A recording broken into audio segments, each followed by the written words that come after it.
नमस्कार सभी को। मेरा नाम सुहानी शर्मा है।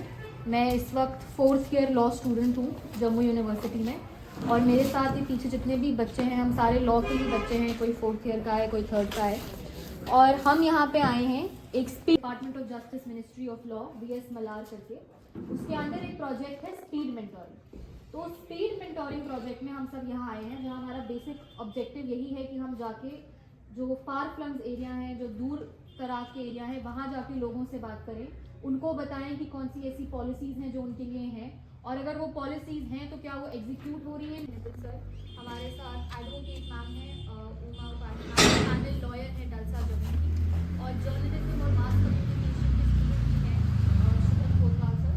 तो हम सभी आज इस कोशिश में जुड़े हैं कि हम आप सबको और अवेयर कर सकें लीगली, सोशली, जिस भी तरीके से। तो स्पीड मेंटोरिंग सबसे पहले कॉन्सेप्ट ये है कि हम 30 से 40 मिनट आप सबसे बात करेंगे, जिसमें हम 2 मुद्दों पे बात करेंगे मोटा मोटा। एक है कौन सी पॉलिसीज़ हैं, कौन से लॉज हैं, और अगर कभी भी अंडर एनी लॉ अगर आपके साथ कुछ इस तरह के होते हैं, अगर ऐसा कुछ ऑफेंस होता है तो आपके पास क्या ऑप्शन है।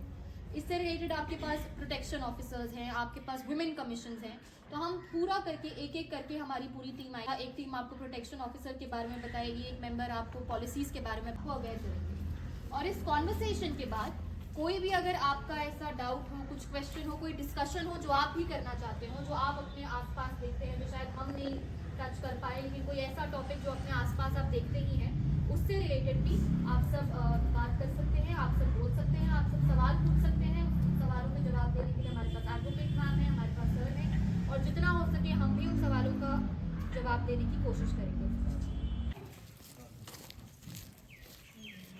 नमस्कार सभी को, मेरा नाम काम्या शर्मा है, और मैं जो भी सरकार ने जो भी योजनाएं निकाली हैं विमेन की हेल्थ और हाइजीन से रिलेटेड, उसके बारे में तो हमें जो उनकी जानकारी होगी लो कॉस्ट दिए जाते हैं, ताकि हम ये चीज़ जो लड़कियां छोटी छोटी उनको हम ज़्यादा से ज़्यादा ये बोल सकें कि उनको कपड़ा गंदा यूज़ नहीं करना है, उनको पैड्स यूज़ करने हैं, उनको अपनी हेल्थ का ख्याल रखना है, जिससे उनको कोई प्रॉब्लम भी ना हो, कोई बैक्टीरिया फंगल इन्फेक्शन भी ना हो, उनकी हेल्थ जो है वो अच्छे से रहे।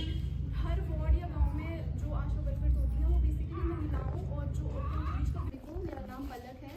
तो जैसे कि आपको काम्या ने आशा वर्कर्स के बारे में बताया, जो कि लोकल लेवल पे औरतों की बहुत अच्छे से मदद करती है, उनकी सहायता करती है। दूसरे स्टेप की बात करें तो आप सबके पास डिस्ट्रिक्ट प्रोटेक्शन ऑफिसर्स होते हैं, जिनको लोकल लैंग्वेज में DPOs बोला जाता है।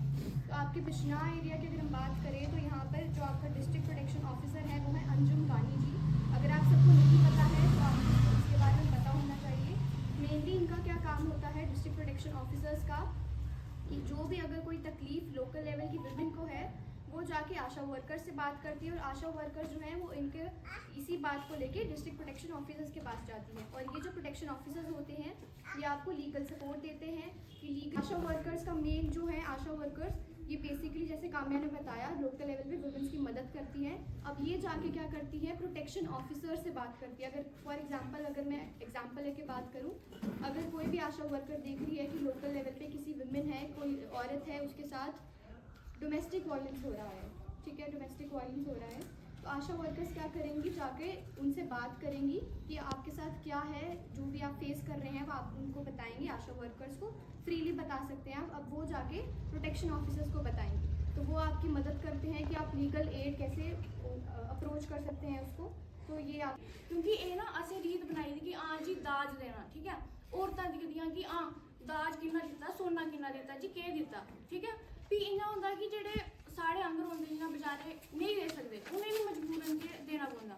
जि'यां हून तुस दिक्खा दे कि सोने दा रेट कुत्थै पुज्जे दा, लेकिन बेचारे अस केह् करदे, मतलब साढ़े हून जेह्ड़े मां बाप न ओह् केह् करन कि इन्ना जेह्ड़ा रेट बधी दा इन्ना केह् करन साढ़े ने। ते असें बी आवाज़ उठानी चाहिदी इस मामले च। अगर तुस जाइयै पुलिस थाने कंप्लेन करदे, तुस उस बंदे जेह्ड़ा दाज मंगा दा उसी 5 साल दी सज़ा होई सकदी है। ते असें इ'यां चुप्प नहीं बैठना घर कि हाँ जी कोई गल्ल नहीं, देआ दे नहीं, कि आखदे ना कि सफाई घरा कशा शुरू होंदी तां गै म्हल्ला साफ, मतलब म्हल्ला बी साफ दिखदा है। तो हमने भी अपने घर से स्टार्ट करना है, हमने सारे अपने घर स्टार्ट करना है, ठीक है। घर से स्टार्ट करेंगे, हाँ हम आवाज़ उठाएंगे। अगर हमारे आगे पीछे कोई भी दहेज मांग रहा है, दे रहा है, हमने उसे जाके समझाना है, ठीक है। लोग बड़े ज़्यादा चुप रहते हैं कि नहीं उनका कार है, इनको संभालने दो, ठीक है। ऐसा नहीं सोचना है, क्योंकि अगर दिक्कत एक दिन उनको आ रही है, हमें भी दिक्कत आएगी, ठीक है। सारे सौखे नहीं होते हैं कि हाँ सब दे सके, तो इसलिए जो गवर्नमेंट है उसने बड़े ज़्यादा प्रोविजंस लाए हैं ताकि हम लोगों के लिए लाए हैं। अगर हमें दिक्कत आ रही है तो हम वहाँ पे जाएं, हम उनको बोलें। तो अगर किसी को कोई प्रॉब्लम होती है रिगार्डिंग FIR वगैरह पर्चा ऐसे आगे चलता है, तो उस टाइम पे वो इंसान क्या कर सकता है कि वहाँ पे जाए, उधर जाके सखी सेंटर है जैसे गांधीनगर में हो गया, वहाँ बहुत सारे सखी सेंटर जहाँ पे पास लोकल में भी होंगे सखी सेंटर, वहाँ पे आप जाए, वहाँ पे आपको शेल्टर प्रोवाइड होता है, वहाँ पे रहने के लिए मिलती है आपको, लीगल जो असिस्टेंट है वो प्रोवाइड होती है। अब वॉर्ड लेवल पे क्या पॉलिसीज हैं, क्या लीगल स्ट्रक्चर है, प्रोटेक्शन ऑफिसर्स कहाँ हैं, हेल्पलाइन नंबर्स कहाँ हैं। और इसके अलावा अगर कुछ ऐसा है जो आप पूछना चाहें या जिसके बारे में आप सोचते हैं कि इस बारे में भी बात होनी चाहिए और इस बारे में भी एक अवेयरनेस होनी चाहिए, तो आप अभी प्लीज़ उसके बारे में बात करें। कि दहेज की बात है, ये चंद औरतें हैं जो फ्री बेली होती हैं घर में, ये उनके पवाड़ियाँ सारे बस वो देखने जाती है, सुनना कितना है तो ये कितना है, ये उनका काम है। ये उन्होंने बनाया, मर्दों को ऐसा कुछ नहीं चाहिए कि सोना किसी के पास कितना है कितना नहीं है, वो चंद औरतों का है, बाकी से फंसा होता है उधर। अभी कल इधर लड़ाई झगड़ा हुआ चिट्टे के ऊपर, तो मैं उनको बोल रहा था कि हम दो भाई बैठे हैं, हाथापाई चलो ठीक है ऐसे बहस होगी, तो रिपोर्ट पर्चा लग गया उधर, पर्चा लगता है उधर तलवार आ जाती है बीच में, भाई इसने तलवार मारी है मुझे, किसी ने टोका मारा है। अभी इनका चिट्टा, हम बोलते हैं इनके पास चिट्टा है, तो पुलिस कानून बोलता है कि हाथ में होना चाहिए, तो तब आपने देखी है इसके हाथ में तलवार थी, इसने मारा है, वो आप केस डाल देते हो, लेकिन चिट्टे वाला क्यों नहीं पकड़ते आप? हम खुद बोलते हैं कि इनको पकड़िए। तो ऐसा तो माहौल है देश का, ऊपर वाले ठीक करते हैं, नीचे वाले कुछ नहीं करते हैं, सिफारिश पे चलेगा सब कुछ, बाकी बेचारा बंदा बैठा रहे सुबह तक शाम तक, 2-2 दिन का तो ये टाइम देते हैं। खाया जाता है और उनकी बात कराई जाती है, अगर तो सेटलमेंट हो जाए तो वहाँ पे ही केस ख़त्म हो जाता है। अगर सेटलमेंट नहीं हो, फिर भी अगर कोई घरेलू मसला है, जब तक ख़त्म नहीं होता तब तक बड़ी सारी अपॉर्चुनिटीज़ कोर्ट देती है कि आप मीडिएशन करो। और एक जो बाहर का डॉक्टर होता है, जो साइकेट्रिस्ट होता है, वहाँ बिठाया होता है जो दोनों की साइकोलॉजी को समझता है और दोनों को बैठा के बात करवाता है ताकि पूरी फैमिली ना ख़राब हो। हर डिस्ट्रिक्ट में एक कोर्ट में एक ऑफिस बनाया हुआ है जहाँ पर आपको अगर कोई भी अगर वकील नहीं मिल पा रहा है, जैसे जम्मू में तो थोड़ा सा आसान है कि वहाँ पर आए, एप्लीकेशन दी, आधार कार्ड लगाया अपना और अपनी डिटेल्स दी, तो आपको वकील मिल जाता है। उसको भी प्रोसेस होने में 2-3 दिन 4 दिन लग जाते हैं। फिर वकील का नंबर दिया जाता है जिससे आप बात करेंगे और वो आपकी फ्री ऑफ सर्विसेज केस लड़ता है, बिल्कुल फ्री, कोई भी आपसे पैसे नहीं लेगा, किसी चीज़ के भी नहीं करेगा, और प्रॉपर जैसे प्राइवेट क्लाइंट्स से डील करते हैं वैसे वो भी डील करता है। छोटे डिस्ट्रिक्ट में भी हमारे PLVs होते हैं, पैरा लीगल वॉलंटियर्स, उनको अपॉइंट किया होता है गवर्नमेंट ने ताकि वो हमारे बीच में और उनके बीच में एक जो गैप है उसको ख़त्म कर सकें, क्योंकि हम तक हर कोई नहीं पहुंच पाता। इसलिए टोल फ्री नंबर बनाया हुआ है सरकार ने 15100। आप इस नंबर पे कॉल करोगे तो ऑल ओवर इंडिया किसी से भी आपको कॉल कनेक्ट हो जाएगी। अगर आपको पूछना है उससे कि हमारा डालसा का ऑफिस कहाँ है या हमारा हम कैसे इस केस में आगे जाएँ, तो वो पूरी आपको सहायता देता है। अब एक एप्लीकेशन लिखनी होती है, आधार कार्ड लगाना होता है, अपनी प्रॉब्लम बतानी होती है, वो आपको रजिस्टर में आपको साइन कराएंगे, आपको अपने वकील का नंबर देंगे और ऑटोमेटिकली आप उस वकील पर पहुँच जाएंगे और आपका केस जो है वो आगे चलेगा। ये है डालसा का। वैलिडिटी ना होती है, लेकिन उनको दिखाने के लिए कर देते हैं कागजी कार्रवाई भी। भाई ये अगर मेरी बच्ची को मैं आज समझाऊंगा कि ऐसे है बेटा ऐसे है, तो कुछ ज़्यादा नहीं तो 50% तो समझेगी। तो ये हमने खुद ही उनको बुलाकर जाना ससुराल में, अगर किसी ने कोई बात की ना तो मेरे को फ़ोन लगा देना, अरे पहले पूछना नहीं है।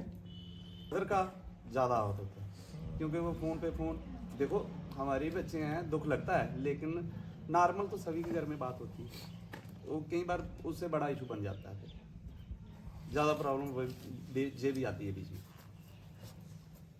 क्योंकि वो ज़्यादा सपोर्ट करने लगते हैं ना। जब फिर तो लड़की क्या करे, जब पीछे से सपोर्ट है तो फिर वो वो तो आजकल से लड़कियां फिल्मी सारी स्टोरी। पढ़ी लिखी है। हाँ, बिल्कुल। तो ये जो दहेज की प्रथा है आज भी चल रही है। आप कहीं पे भी देखोगे ना, हमारे कल्चर में ये है कि कोई त्योहार आ गया, लड़की के घर पे ये देना है, वो देना है। लड़की नहीं बर्दाश्त कर सकती ये सब चीज़ें, क्योंकि एक तो उसके फादर ने इतना पैसा खर्च के उसकी शादी कराई, पढ़ाया उसको, उसी को दे दिया।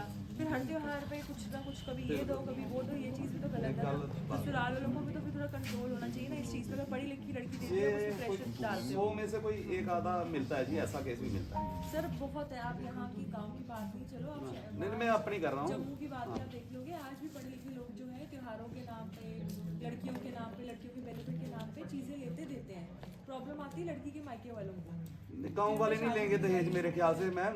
इधर तो कोई जैसे इंद्रवेणी, अब हम ये सेशन मेरे हिसाब से हम कंक्लूड करना चाहेंगे। उसके लिए पहले हम पहले भी थैंकफुल हैं आप सभी को कि आप सब आए और आपने हमें अपॉर्चुनिटी दी कि हम आप सबसे आके बात कर सकें। अब हम चाहते हैं कि सर अगर आप दोनों आए और एक फ़ोटोग्राफ हम लें